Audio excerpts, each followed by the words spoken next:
மக்கள் வரி பணம் ₹1 கூட வேஸ்ட் ஆகக்கூடாதுன்னு நினைக்கிறேன். நம்ம மக்கா ஒன்னே ஒன்று உங்ககிட்ட சொல்லணும்னு ஆசைப்படுறாங்க. என்னன்னு கேட்டு வந்துடுறீங்களா?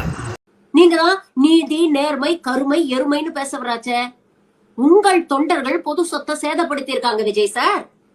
இதற்கெல்லாம் நீங்க தானே நஷ்ட ஈடு கொடுக்கணும். ஏன்னா நாங்க கஷ்டப்பட்டு சம்பாதிச்சு கட்டுற வரி பணத்துலதான் இதெல்லாம் நடைமுறைப்படுத்தி. இவ்வளவு போல்டா பேச தெரிஞ்ச உங்களுக்கு மற்ற விஷயம் எல்லாம் கண்ணுக்கு தெரியல, என்னன்னு தெரியல. என்னன்னு நான் சொல்றேன் வரிசையா.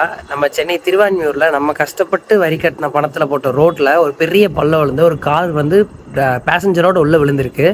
அதில் வந்து நிறைய பேர் காயம் அடைஞ்சிருக்காங்க. சரி, அதுதான் அப்படி இருக்குன்னு பார்த்தா நம்ம கவர்மெண்ட் பஸ்ஸு அத்தனை பஸ்ஸில் வந்து கீழே வந்து ரோடு தெரியுது, மழை பெஞ்ச தண்ணி உள்ளே விழுகுது. சரின்னு சொல்லிட்டு ரோடை பார்த்தோன்னா ரோடும் குண்டு குழியுமா இருக்குது. கையில் வரனா அந்த தாரெல்லாம் வருது. இதெல்லாம் பற்றி ஏன் பேச மாட்டீங்கன்னு தெரில. தைரியமாக விஜய் எதிர்த்து பேசுகிறவங்க மற்றவங்களையும் எதிர்த்து பேசுங்களேன். ஏன் அதெல்லாம் பற்றி ஏன் பேச மாட்டீங்கன்னு எனக்கு தெரியல. அந்த மனுஷன் என்ன பண்ணாலும் நின்னா குத்தம் நடந்தா குத்தம், என்ன நேரத்தில் அரசியலுக்கு வந்தாருன்னு தெரில. எல்லாரும் போட்டு செய்யுன்னு செய்றீங்க. முடிஞ்சால் இதையும் பற்றி தைரியமாக பேசி வீடியோ போடுங்க. அதே மாதிரி யார் காசு தருவான்னு கேட்டிங்களா? இந்த வீடியோ போகிறதுக்கு உங்களுக்கு யார் காசு தராங்களோ அவங்ககிட்டே போய் கேளுங்க, அவங்களே தருவாங்க. இதை பற்றி நீங்கள் என்ன நினைக்கிறீங்களா கமெண்ட்டில் சொல்லிட்டு போங்க. நெக்ஸ்ட் வீடியோவில் பார்க்கலாம்.